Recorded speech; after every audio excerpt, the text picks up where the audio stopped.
Savez-vous que si on fait le total des dettes de toutes les villes du Canada, 90 de ce total-là, ce sont des villes du Québec.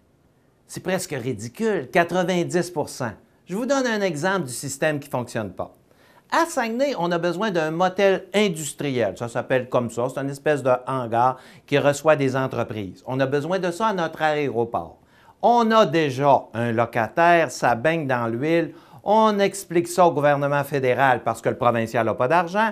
Le fédéral nous dit, il n'y a pas de problème, je vous en paye de la moitié, 5 millions. Il nous confirme ça. Le gouvernement provincial nous dit, non, non, non, non, il n'est pas question que le fédéral vienne intervenir dans ça. Nous, on n'accepte pas. Alors là, on parle de ça au gouvernement fédéral. Ils disent, on va le donner à une de vos corporations. On a Promotion Saguenay, ça fait pareil. Le gouvernement provincial, encore une fois, par ses grands fonctionnaires, vient nous dire, non, on n'accepte pas plus. C'est faire indirectement ce qu'on ne peut pas faire directement.